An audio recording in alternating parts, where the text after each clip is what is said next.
Hey, good afternoon, everybody. Tom Stewart here. I'm with Liz Trotter, and our guest today is Alonzo Adams, and this is Smart Business Moves. Alonzo, Hey, how are you, Alonzo. man? It's been a Hey, thanks while. for having me. I'm always honored to be here hanging out with you guys. It's always hour packed with excitement. Yeah. Packed. That's packed. Well, we're hoping that you're going to bring the goods today, and we're going to have another hour packed with great content. I got a little something up my sleeves. Yeah, You know, I'm Alonzo's gonna be excited. sharing with us leadership habits that you must adopt.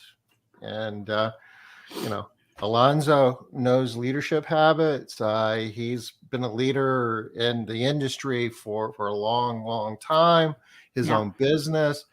You actually are spending more time doing coaching and helping other business leaders develop their skills, correct? I am, and it's fun. We're having a lot of fun, and I'm beating up a lot of entrepreneurs, man. But we're turning them into high performers. So that's been awesome because, again, a lot of entrepreneurs get caught up in looking for. I would say they're always looking for different sources. You know, where can I find this at? Where can I get this at for my business or my company? Yeah. And I'm like, be the source. Be the source. Stop always looking for resources. Just be the source. I kind of like that. Look at me grabbing my Remarkable and making me some notes already. That's right, because, hey, what is everybody doing? They're trying to find every way possible to get to success as fast as they can. That's what they're doing. But the key, leadership. Sustainable leadership. So if any of our viewers want them or want you to beat them up, will you be explaining how they can make that happen sometime today? I'm going to give you a little taste. Okay. And let's see how you can digest it. Okay. All right, Tom, before we get into Drive with Alonzo, I would really love to talk about, hey, Denise, I would really love to talk about the COVID spread. I've had a couple people reach out to me because South Carolina's numbers are where they are, and we've got foundations coming. And what are your thoughts there? Are you at all concerned?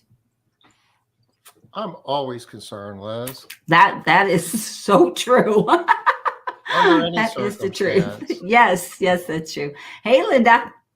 Maybe more so now. Yeah, COVID is a thing, and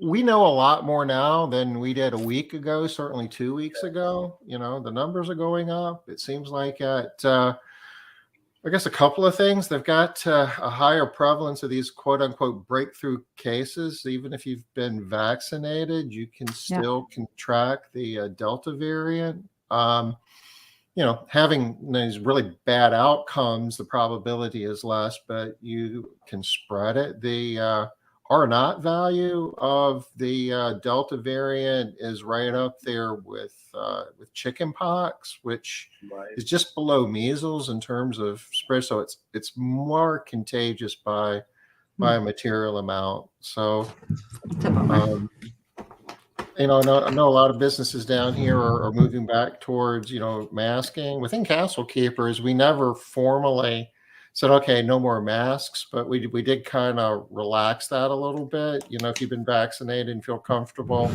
we'll look the other way, but we're starting to reemphasize that. We've also implemented, I guess, a program within Castle Keepers that we're offering financial incentives for people to get vaccinated. So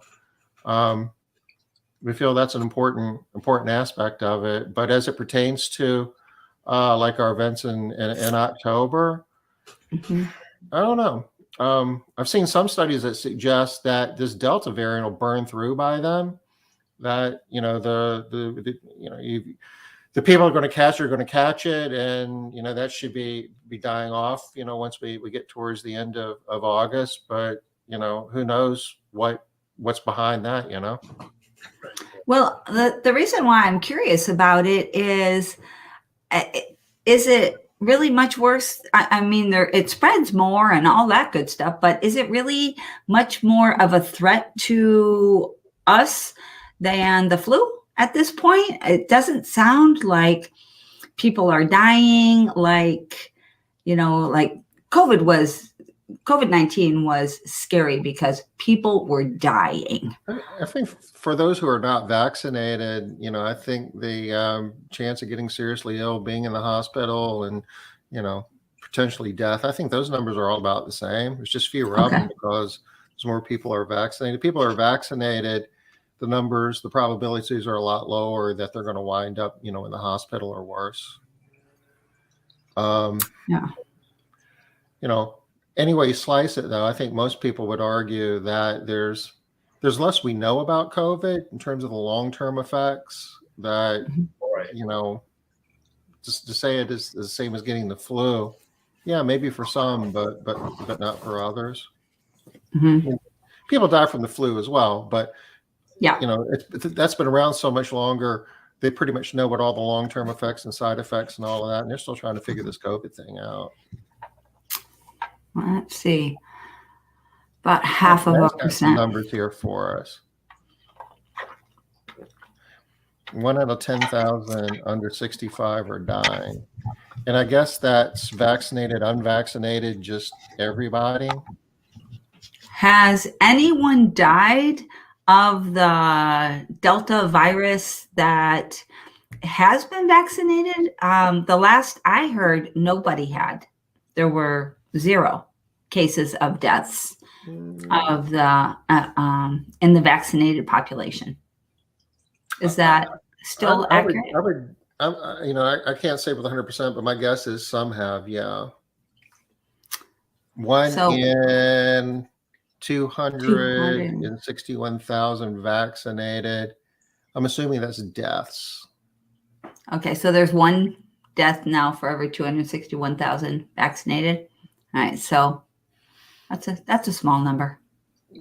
Yeah, I mean, there's probably a lot of other ways that people are dying. The odds are greater dying for a lot of other things than COVID if you're vaccinated. Yeah. Okay.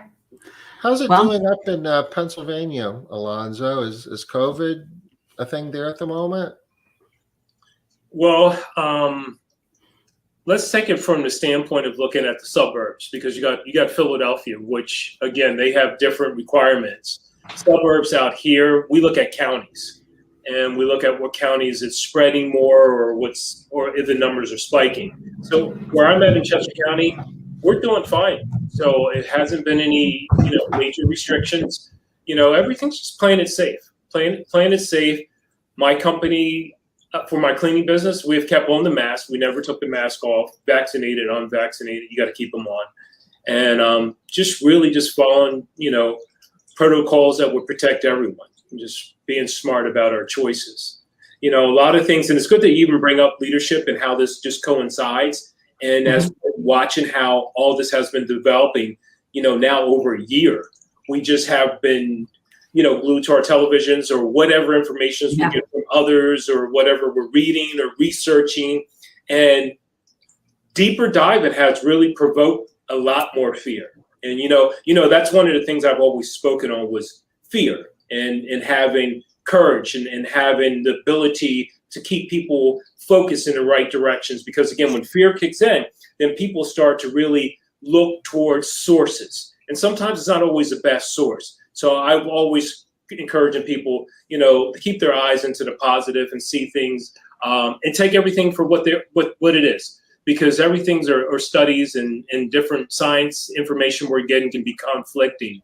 So it's the best thing is to do what you feel is best for yourself.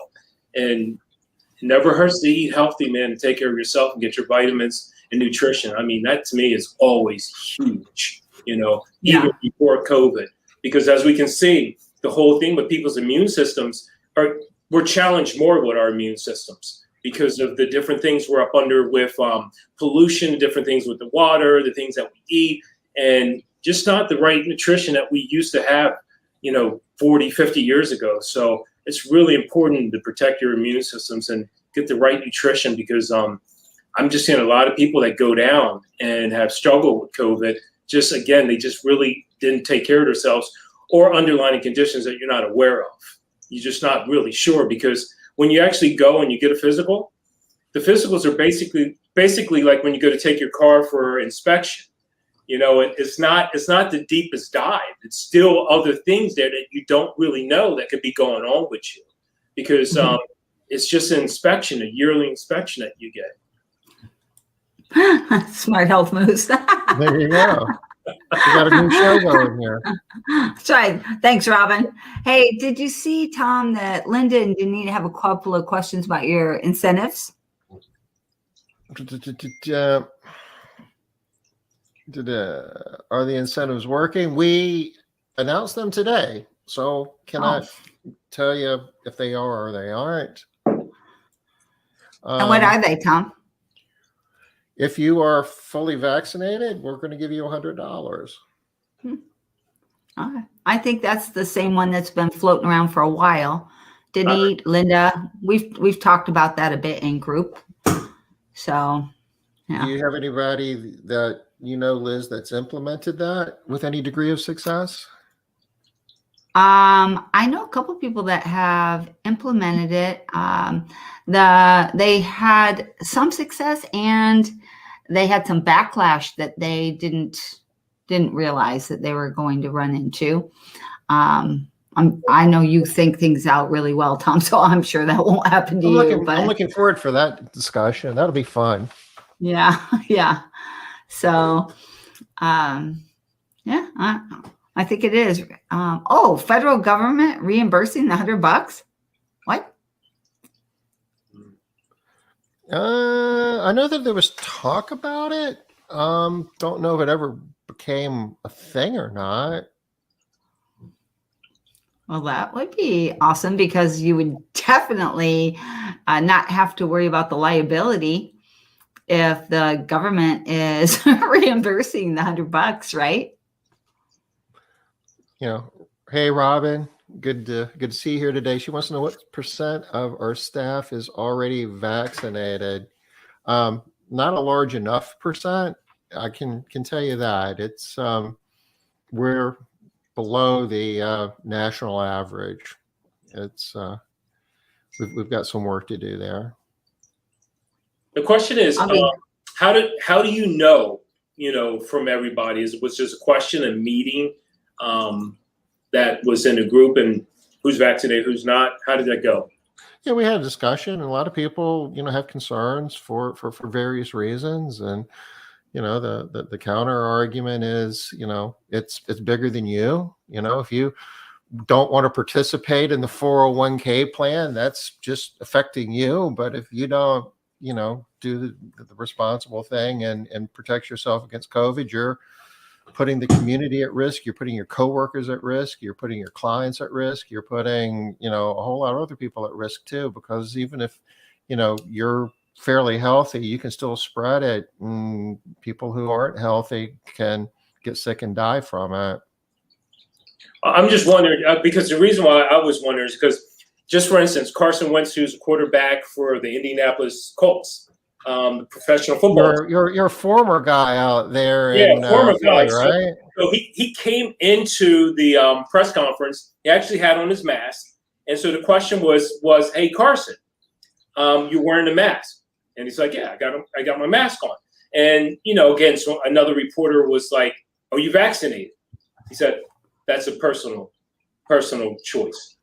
And it shut it down. So that's why I was curious about, the business owners out there that's really asking that question, and how is it being presented? Because I still struggle with that. And I should say I struggle with it. I'm very definitive with it, as to saying that I leave it as into my staff's personal choice to their decision. So there's nothing been forced upon them. So I don't know exactly the extent to who is and who isn't. I do know that there are people that are and people that's not with my staff, but I don't know the ratio or percentage, because we just can go down that path with it. Well, for us, you have to produce a vaccine card if you want $100. So that's going to be a more. That's a good way to find out. objective way of doing it. So you won't like Tom. Still, there wasn't a meeting like I'm vaccinated. I'm not. What happened? I mean, how do you know the number? That's what I'm trying to find out. Yeah. all right. Because Robin just said be right back. You are 50%. So she says she thinks she's 50%. So I'm thinking most of the owners are in the same boat. We're thinking unless we got a definitive number. Mm-hmm. You're probably right, and I don't know. You know, we're just kind of doing it by the honor system. Robin says she's at 50%. She says she thinks she's at 50%. All right, I'm going to show you how I know. This is our name tag at American Made. Can you see what's over there? Okay, that's how you can know. Okay. So you have to have a name tag, and if you're vaccinated, it says you're vaccinated, and if you're not vaccinated, it says I'm not vaccinated, and you have a little syringe with a X going through it. So I know exactly how many people are vaccinated. You know what's so interesting too about it, because I was speaking with another business owner, and another business owner was asking, they were our customers inquired, you know, that's what happened to us. People. So we had probably about maybe two or three people inquired about that, but that was the most that we had. We actually had someone that was going to return, and they were asking about that, and we said that wasn't something that we required. And so she goes, "Okay, let us know if that changed." I said, "Okay." Yeah. And if you're waiting. Robin makes a good point. You know, it's one thing telling the national media what your choice is, but as an employer, I think you have a right to know. And we have a responsibility. You know, a lot of employers out there, Walmart and one other large employer basically said that you're going to have to be vaccinated sometime by September if you're going to be working here, or, you know, getting a COVID test every week, I think was the other alternative. I told you here in our state, Tom, our government, you're going to have to be vaccinated to work in the government. Yes. In September. Yes. Yeah. Do they give them the option of getting a COVID test every week instead of that? It hasn't been written into any kind of a law or anything yet. So I don't know if they're going to. Currently, that's not part of the discussion set. And yes, Stephanie, it is legal to ask. There's a whole big thing about it too. So, you know, my daughter goes to Cornell University Business School. And so she shares a lot of her stuff from Cornell. And they had an awesome panel. We brought this panel on Smart Business Moves. It was awesome. And not on Smart Business Moves, sorry. And MMA groups. And there was a labor attorney, an employee advocate. I can't remember, 4 people on the panel. Those like hit all 4 sides. Oh, what are when you have the what's it called? The group. I know, the group of people in a company that all comes together and says, we are going to committee. No, darn it. I'll come up with it in a second. Task force? Anyway, no, this is, oh my gosh, it's killing me. The more I try to think of it, the worse it's getting. Okay. You don't think about it when the show's over, right? Yeah. Yeah. It's, and you have to pay dues. Union. They had a union representative there. And anyway, there were 4 of them, and they talked about whether or not you can do it, what are the risks, what are the challenges, and it was really good, actually. Kevin, the audience is having a focus group. Union. Anyway, it was it was really good. Okay, 47% are fully vaccinated. They tell us they are not planning to the rest of the process.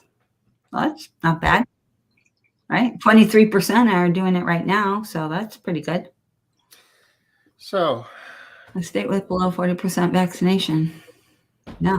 Let's broaden the discussion up a little past COVID. Not to say that it's a trivial subject. It's Leadership. very timely and important, but we want to talk about leadership habits on a larger scale, Alonzo. And I know that you spend a lot of your time working with other, business leaders, helping them with their leadership skills. So, for the time that we have left, what would you like to share with us in terms of kind of best practices in terms of leadership skills?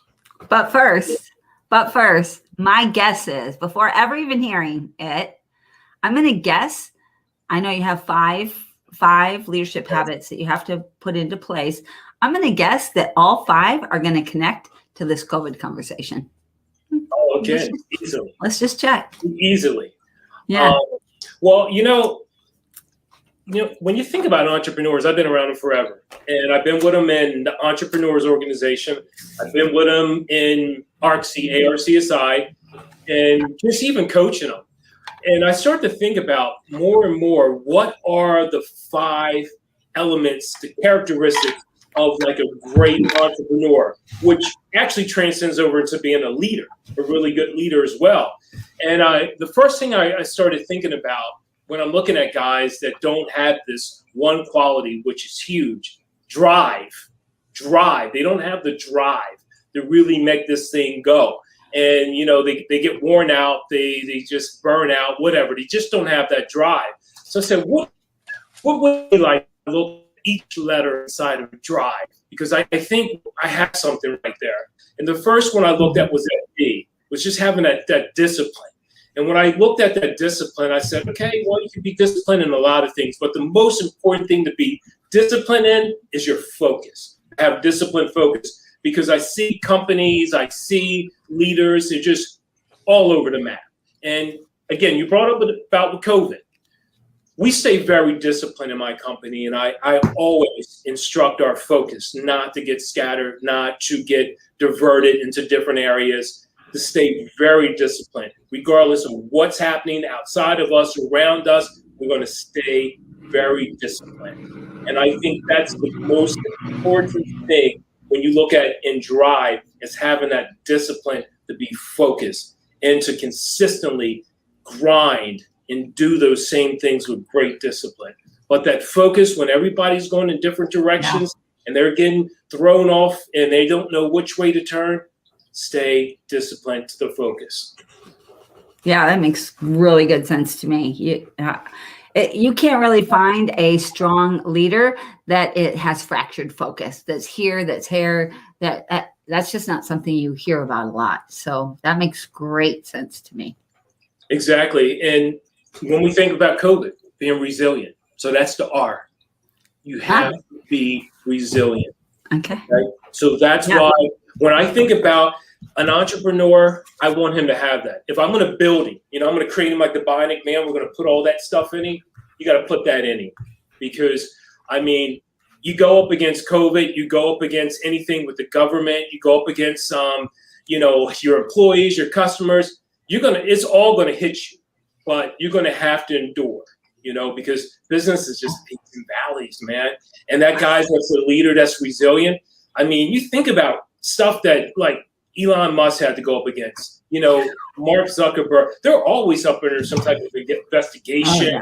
There's something that, they're getting poked at from all directions. But you got to stay resilient and stand strong and weather that storm. That's what I like about being resilient. And it's just like, you can hit me, man, but guess what? I'm coming back. And I'm coming back stronger and better and harder. Nice. All right. I know. I'm loving this DRIVE. I know what the I is. I know what the V is, but I'm dying to hear. You know what that I is? You really know what that I is? You sure you do? I think I do. Yeah, these you're building a list here, Alonzo, that this is, these aren't negotiable. No.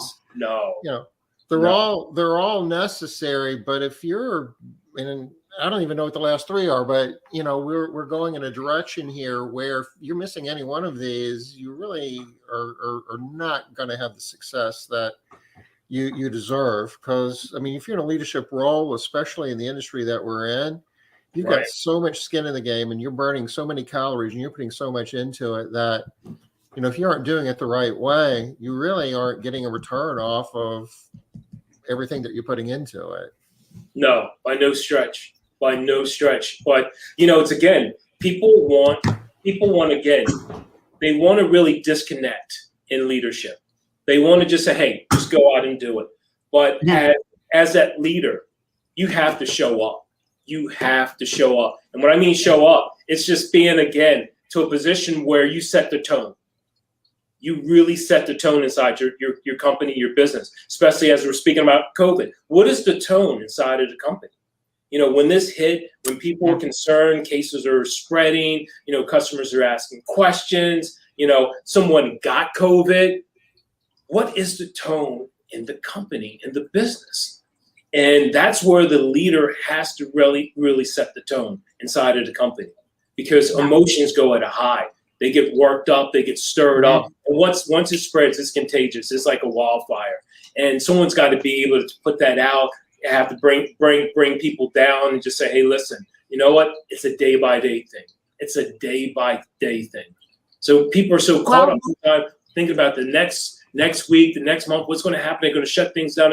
We're not there yet. We're not there. Deal with it. That was the whole reason why we started Smart Business Moves in the first place, was because people were struggling. They were unfocused. They were dropping the ball. They didn't know what to think or do, and they needed to come on, pull it together, folks. You got to come up with your message. You got to get strong. So I'm loving what you're saying. Okay, before you go on, I'm going to show you my guesses. Okay, that's what I have. You got the V right. That V's easy though, because you're going to go with the V. Okay, all right. I'm dying to hear. To hear. Now the one thing is why I went with the I. I went with intention. I love intention. To be intentional.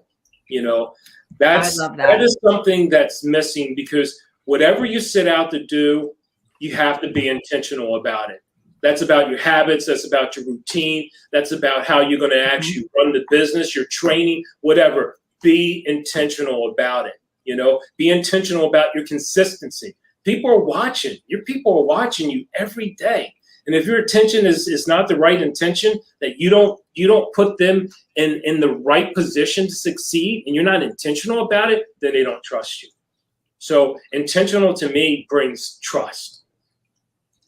And that's huge as a leader, because I'm watching your habits. I'm watching your routines. I'm watching if you're doing what you're saying you're going to do.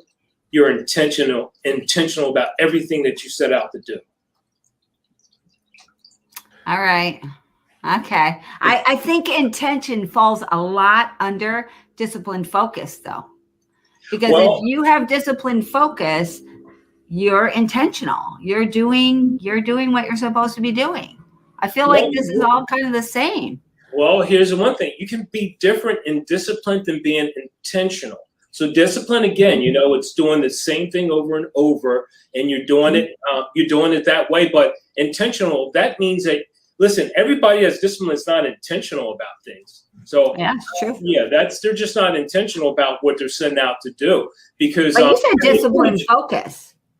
Right. If you're going about the discipline, you're going about focus, and even about, about things that you set out to do. But your intentional is that's a whole different level. Not everybody's intentional about things that they do. So that's why I think that's more of a trust thing as well. Okay. I trust people that are very intentional. Okay. People that I coach. When you say intentional, I think of like the difference between making it happen versus just letting it happen, or the whole idea, if you aren't intentional, then basically whatever happens is just an accident. Right. Yeah, right. That's how I think of it. Right. Because I mean, when I set out to be intentional about something, you can put your money on me, 100%. 100%. So that's the only difference why it's separated from discipline. Yeah, it's the routine, it's the things, how we think. Discipline can almost be just like a way of describing your actions, but intentional, okay. I mean, that's even deeper. I think of intentional as making a choice and sticking by that choice. So right. This is the choice. This is the way we're going. And this is what we're doing, how we're going. Right. So I see how you're linking trust to that. I like that piece. I like that a lot. Yes. So to that V, which you were bringing up, is to the vision, is having that vision to me is huge. But I don't just like the people that sitting around and saying, oh, I got this vision. The vision is huge when you actually take that to set up yourself for the next 3 to 5 years type of vision. Okay? Because when everything starts to get clouded, we go back to the vision. When we start to, when we're not sure, when we don't have the energy, when we have something like this pandemic happening, where's the vision? Did the vision get lost? Did the vision get put away? The vision needs to stay in the front, regardless of what's happening. Are we on course? Are we off course? What's taking us off course? It's almost like looking at a gauge of, okay, we said we're going to be doing this in 5 years. Are you doing it? Have the business actually set out and accomplished what it was supposed to? You're now at year 3. Mm-hmm. And that's where I see people struggling with the vision. The vision, too, it's not being communicated enough, especially as when we look at the leader. So when you said, oh, well, I'm an absentee owner. Okay, I get it. But the leader has to constantly communicate the vision. Everyone has to know it. What are they striving for? What are they working towards? What is our leader about? He's about that vision, that big picture, that overarching goal. That's where we're headed. That's where we're going. I want to work for that dude. I want to be on his team because he has that vision. And then when say if you get out the picture and you need to have the next man up that's going to actually be able to carry the vision. Because when we saw what happened with Steve Jobs, very hard guy to replace, right? Very difficult person to replace. So you had to find a guy like Tim Cook. You had to look at Tim and say, okay, do you get the vision, Tim? Do you really see where this is supposed to go to? And man, look at where Apple's at. They far exceeded what Steve Jobs had. Far exceeded. That's when you know you're a good leader too. You step out, and the company does double. Yes. That's a great leader. I'm not talking about maintaining. He didn't maintain because a lot of people, you had $1.5 million, $2 million. You step out, business still at $2 million. You're like, well, I'm still getting my check. Well, bottom line is, did it get to 3? Did it get to 4? Because that person again, he's caught up in the vision. I love that, Alonzo. I mean, I see that so often. That people, they step out, but their business stagnates. Oh. That is so common. I see that 99% of the time. So I love this connection between the vision, stepping out, having the company continue to grow, and tying that into like the strength of the leader and the vision, because the leader has to really keep that vision alive, even if they're not there. Ooh, I love that. You gave me chills. You can back out of the business and you can stop doing a lot of the things that you used to do and hire people and delegate that. But somebody still has to be the leader. And I guess at the top of that is the vision, right?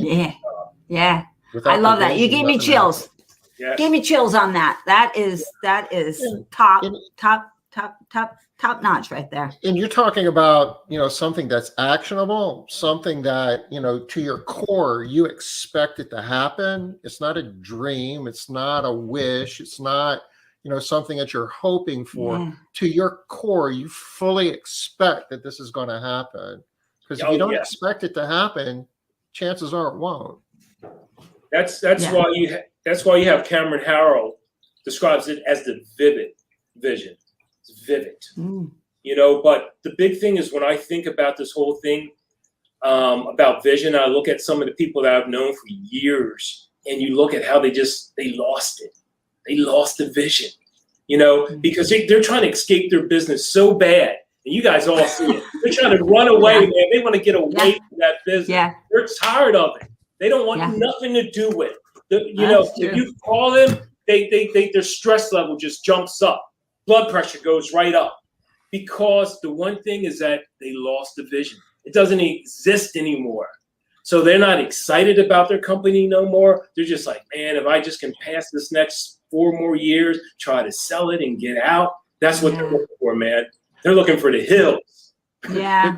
You know, if you roll it back to some of these other, you know, principles that you're talking about, resilience, for instance, you know, if you're not resilient, the weight of the world is going to beat the vision out of you. So, you know, you have to be disciplined. I mean, you have to have all these other attributes in order to, you know, maintain the vision.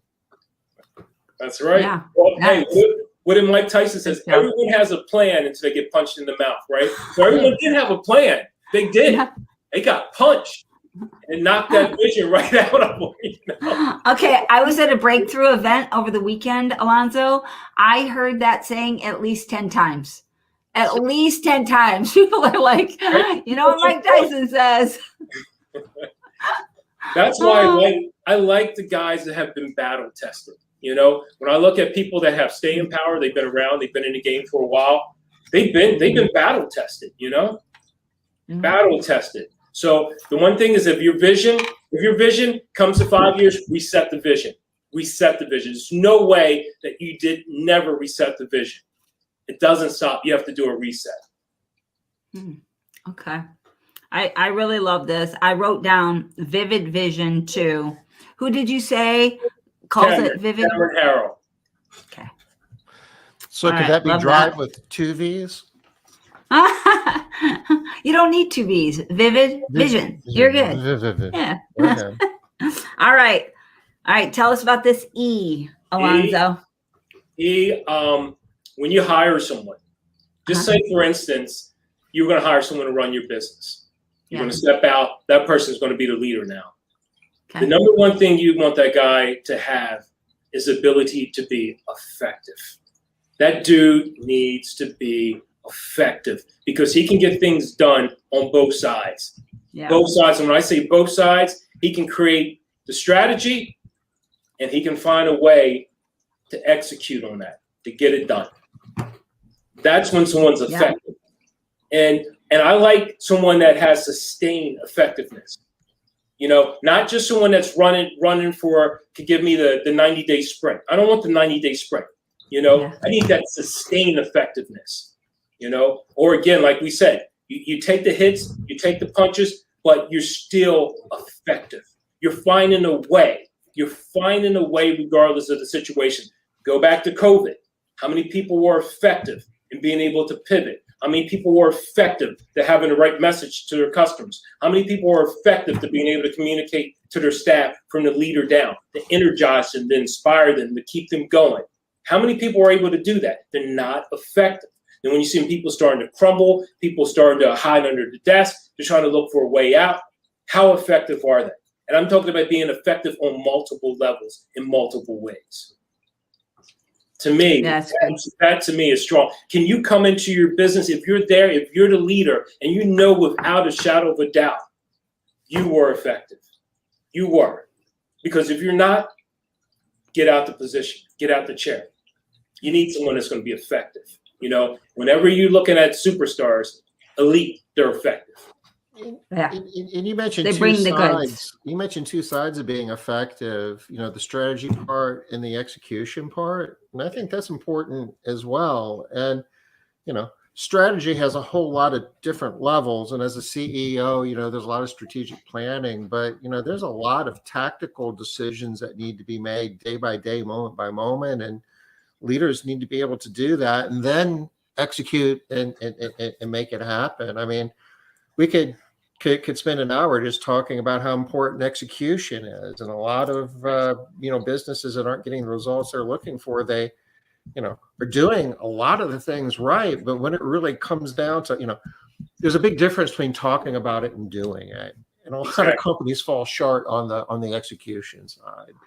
I did change my word from energy to execution. I was like, oh, execution. You can't do anything without execution. And then you got effective. And I think effective is really the same thing as execution, because if you're executing, you're effective. Right. So I really like that. I think I'm loving this. And two, Liz, well, I like the thing about effective, because you do have effective leadership as well, effective leaders, because when you are effective, you are influential.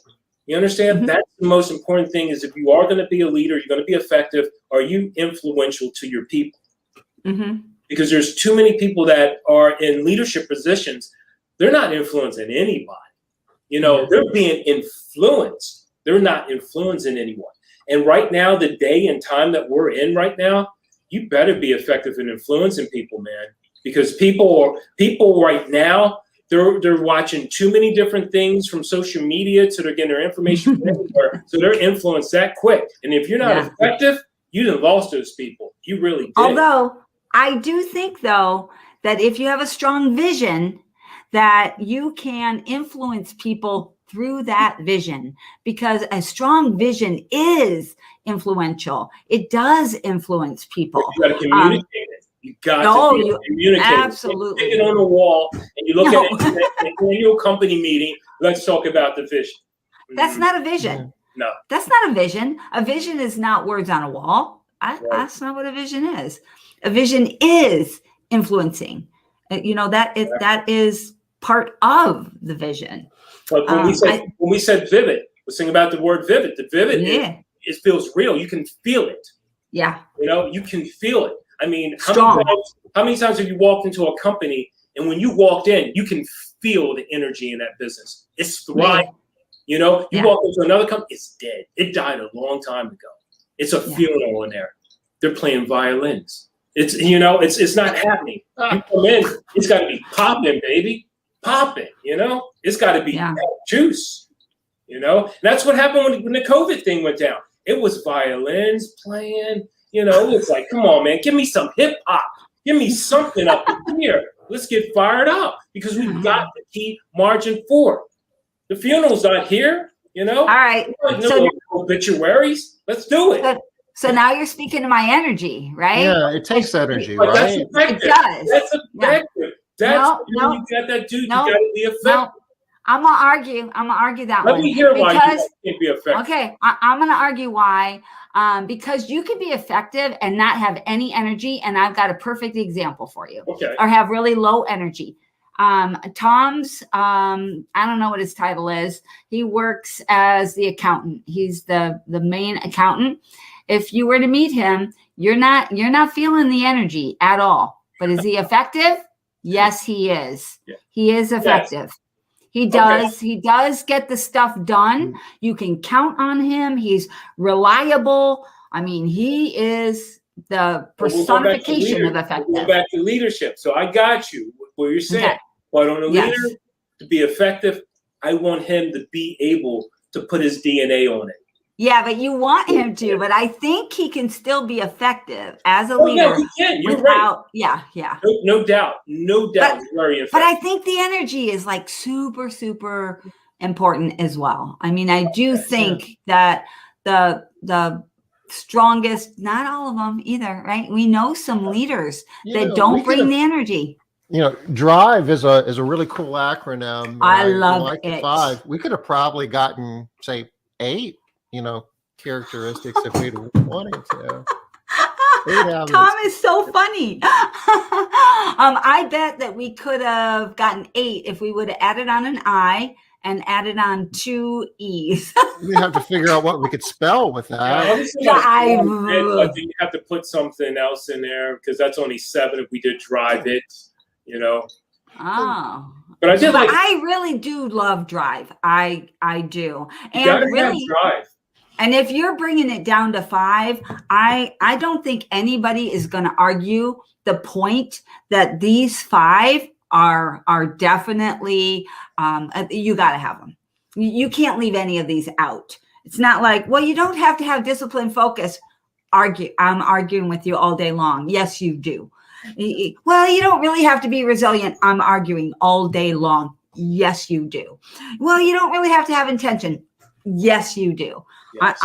I think this is awesome. Easy to remember, easy to pull up. Yeah, I'm totally using this. Thank you, Alonzo. This was an awesome share. In something else, Alonzo, that the word trust came up quite a few times in this discussion. So that can't be overlooked either. Yes. That if you're going to be effective as a leader, you have to be trustworthy. And that's a whole nother discussion as well in terms of what that means and the different dimensions that it takes. Which is why I'm changing the I. I'm changing the I to integrity because it's a stronger trust word. And I'm going to put intention under discipline, disciplined focus with intention. You can move it around. Yeah, because I agree that intention is critical. Remember, the drive comes from being that high productive entrepreneur. Absolutely. That's where it comes from the high productive. So we could switch that I into integrity because integrity is huge, especially right now. And stuff we've been through, and just right now, it's like the trust factor. You know, it's just so much right now that people are not trusting. And we're thinking about this generation that is dominant right now with the millennials, and then what's coming up behind the millennials, that generation, they're all about trust, man. They can't trust you. They can't get behind you. And when integrity is part of that. But when we talk about trust, it's also about, it's trust is character, competency, and commitment. So you can have the integrity part, but if you're incompetent or if you aren't fully committed, you're going to lose trust on those points. So, but Tom, we got execution to take care of the competency. So that's, I think we the get commitment arguably would be maybe we got resilient, we got discipline, resilient, we got we got a lot. Confidence will always be effective. Takes care of it. Yeah, because if you got to be confident. Too often though we talk about trust just in the dimension of integrity, and that's part of it. But I might let you hold my wallet, but that still doesn't mean that you can do anything. Yeah. And I think you're right, Tom, that trust has a lot of different dimensions. Thank you. Dimensions. Yeah, like not unions. Because that's one of our core values is that word is with trust, but it's not, you just cannot rely on it just to be saying, I can trust you to tell the truth. So can I trust you to do the job right? Can I trust that you're going to, without a doubt, give your best, best version, your best effort, so it's so many ways you can put that spin on trust. But that's why I had to read. For this event that I just went to, I had to read this article. They sent us an article a week in advance. It was like a white paper on integrity. And so probably why I'm like kicking integrity really hard is one of the assignments before you got to the event was you had to read this paper every day, every single day for an entire week up until you got to the event. And integrity is about to your point, it is about having character, competency, and commitment. All of those things are part of integrity. I'm like, it's a crazy word because the more you look at it, the more you think about it, the more it actually encompasses. It's not just about that people trust you or not. It's that you are your word. That's and right. You can't be your word if you can't get the stuff done.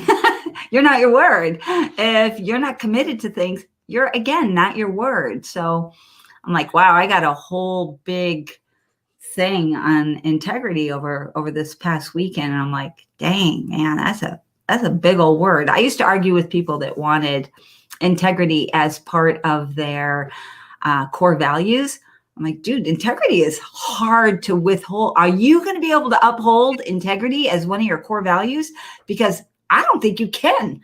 I've had 3 conversations with you. I don't think you can. You break it down to its core, and it's a humbling thing. Yes, it is. It says a lot easier than it does. And there's no way we could have ended this without talking about integrity. There's no way. No way at all. Because ultimately, again, as we say, that brings trust. Can I trust you? Can I trust what what I'm hearing, what I'm seeing? Can I trust it? And I think that's the biggest thing where we're seeing division that's happening throughout the country. It's this division. Can I trust? And that's what it comes down to. Yeah. And who do I trust? And a lot of why we're struggling right now with the people back to COVID again. People don't want to get vaccines and they don't want to get vaccinated. They don't trust, y'all. That's bottom line there. Well, it's a shame because it's a lot right now. We're living in a world where everyone wants to be an expert. That's where the problem's at. Everybody's an expert. That's creating more problems than solving them. Well, because we can all get the facts on Facebook. That's why. Yeah, but when you take that stage as an expert and you get in front of the world, you're going to get challenged on it. Oh yeah. And people are going to pull information from your past, wherever, to try to find any holes in your message. So you got to be true with your intention as well about why you're really doing what you're doing. And that's what we're seeing that's happening throughout the world. The intentions are not there, and they're not genuine intentions. It's more like, look at me. I'm the expert. Listen to me. And that becomes a little bit jaded. So, Alonzo, I know that you've been spending more and more of your time coaching and helping lead other business leaders embrace these concepts and others. And,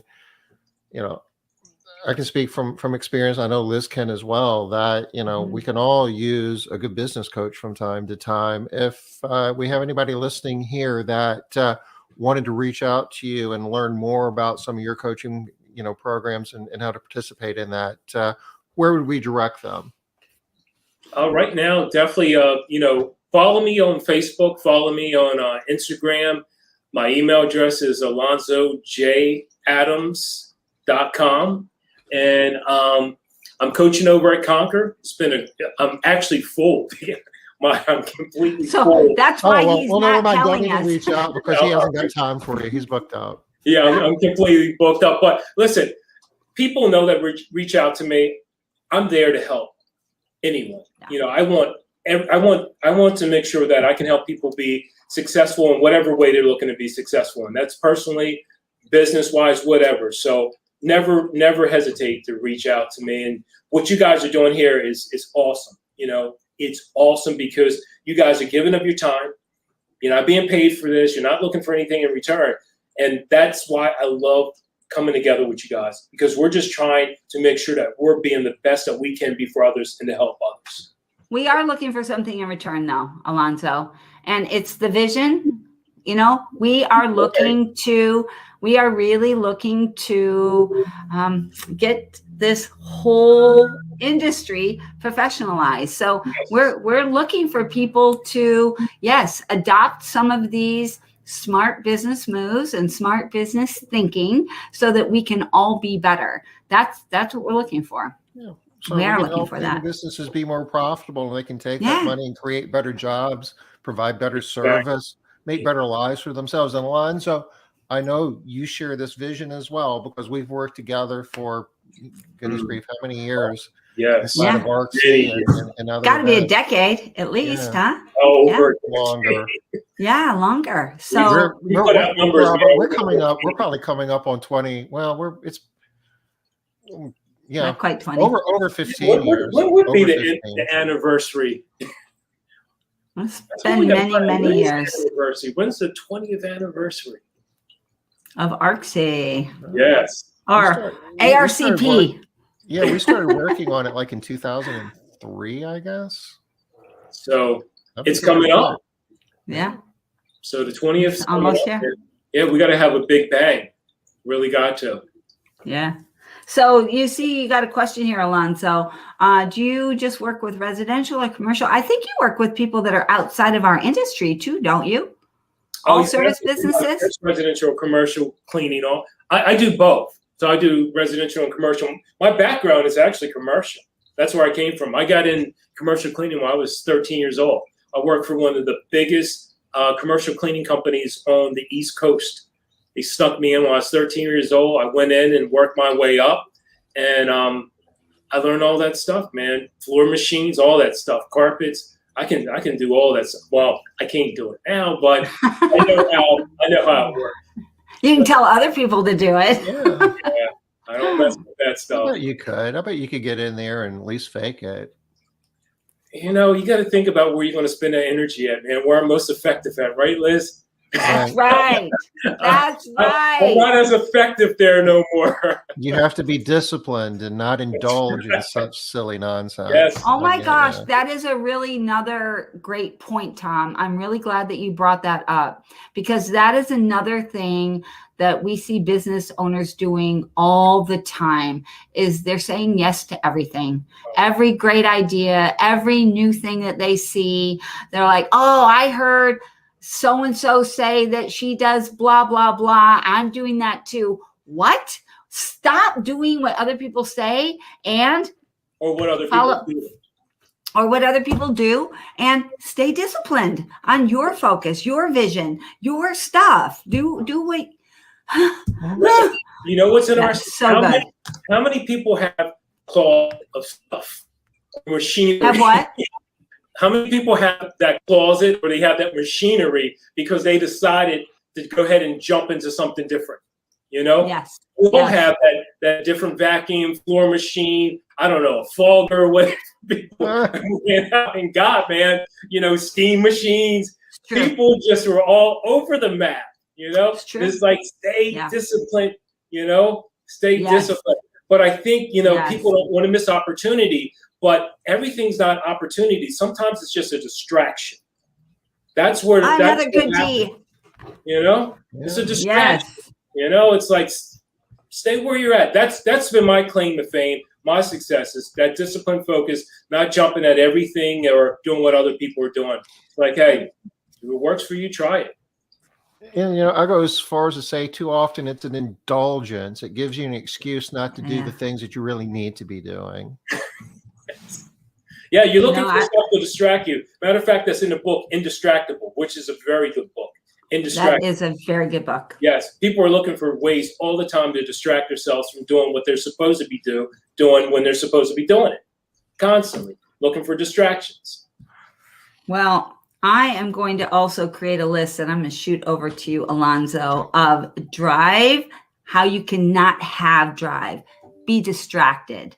I got you a good drive, no driving list too, that I've created just from us talking here.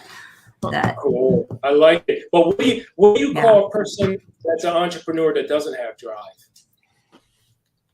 An employee. Okay. Well, we are at the top of the hour, so there's just a couple of things. We are Matt wanted me to share. He's doing a workshop Thursday, and it's I just dropped the link in chat. Matt is doing his thing. Big shout outs to Matt. He's making an impact. He's making a difference, and he's helping us push the ball down the field in a lot of ways. And people are loving these workshops that he's doing, Tom. I'm getting so much positive, chatter about these workshops. So it's needed. Yeah. So it's this Thursday, 3:00 Eastern. I dropped the link. If you're looking for it, you can find it in the Made Central Facebook group. It's several places. Alonzo, you use Made Central, yeah? Oh, no doubt. Yeah. Are you going to be at the user experience? I will be there in full effect, live and in color. Awesome. Yay. Exciting. I always look forward to seeing you, so I'm glad to see you in October. So, we're going to have a good time.